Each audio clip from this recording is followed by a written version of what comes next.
প্রধানমন্ত্রী তারেক রহমানের চীন সফর অতীতের বাংলাদেশি যে কোনো সরকার প্রধানের সফরের চাইতে অনেকটাই ব্যতিক্রম ছিল। অতীতের সফরগুলোয় আর্থিক সহায়তা, প্রকল্পে অর্থায়ন, চুক্তি ও সমঝোতায় জোর থাকত। এবার দুই দেশের মধ্যে বিনিয়োগ সহযোগিতা ও রাজনৈতিক ঘনিষ্ঠতায় বিশেষ জোর দেওয়া হয়েছে। চীনের প্রেসিডেন্ট শি জিনপিংয়ের বৈশ্বিক পররাষ্ট্রনীতির অন্যতম জিডিআই বা বৈশ্বিক উন্নয়ন উদ্যোগে বাংলাদেশের যুক্ত হওয়ার বিষয়টি এক দশক পর সম্পর্কে নতুন উত্তরণ হিসেবে দেখছেন কূটনীতিক ও বিশ্লেষকরা। এই সফরটাতে কোনো নেগেটিভ কিছু ছিল না, প্রত্যেকটা স্টেপ যেভাবে প্ল্যান করা হয়েছে সেভাবে হয়েছে। তাছাড়া প্রথমেই তিনি যে শহরে নামলেন, ওইখানে যে বিশ্ব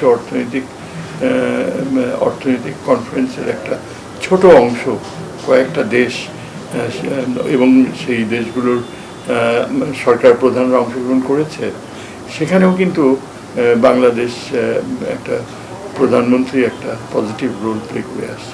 সরকারের পক্ষ থেকে বলা হচ্ছে, তারেক রহমানের চীন সফরের মূল লক্ষ্য দুই দেশের সম্পর্ককে আরও গভীর করা। চীনা বিনিয়োগ বৃদ্ধি, কর্মসংস্থান সৃষ্টি, বাণিজ্য সম্প্রসারণ, শিক্ষা, প্রযুক্তি, অবকাঠামো ও পানি সম্পদ ব্যবস্থাপনা সহ বিভিন্ন খাতে কার্যকর সহযোগিতা নিশ্চিত করা। প্রধানমন্ত্রীর চীন সফরে তিস্তায় বাঁধ নির্মাণ নিয়ে আলোচনা হয়। বিশ্লেষকরা চুক্তিটি দ্রুত সম্পাদনের জন্য তাগিদ দেন।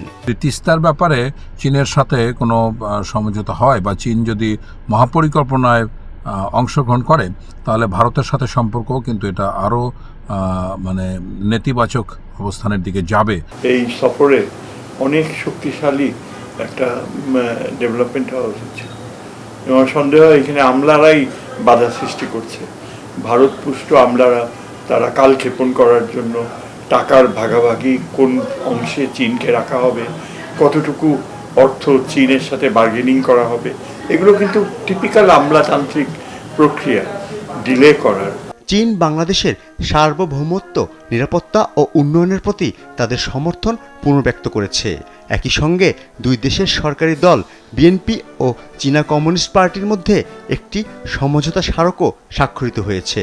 এদিকে বাংলাদেশের সামরিক খাতে চীনের বিনিয়োগকে গুরুত্বপূর্ণ দিক হিসেবে দেখছেন বিশ্লেষকরা। 10JC এই যুদ্ধ বিমানগুলি আনার ব্যাপার আসলে চূড়ান্ত হয়ে থাকে। এটা 4.5 জেনারেশন যুদ্ধজাহাজ এবং অত্যন্ত কার্যকরী যুদ্ধজাহাজ। এটা আমাদের জন্য খুবই প্রয়োজন। এটা যদি কার্যকরীভাবে আগানো যায় তাহলে এটা ইতিবাচক একটা বিষয় হবে। তারা বলছেন, সবার আগে বাংলাদেশ নীতিকে সামনে রেখে ভারসাম্যপূর্ণ পররাষ্ট্রনীতি অনুসরণ করছেন Tarique Rahman. Malaysia, World Economic Forum এবং চীন সফরে প্রধানমন্ত্রী তারেক রহমান যে সম্মান ও মর্যাদা পেয়েছেন তা বাংলাদেশের জন্য গর্বের। ফররুখ বাবু, দেশ টিভি, ঢাকা।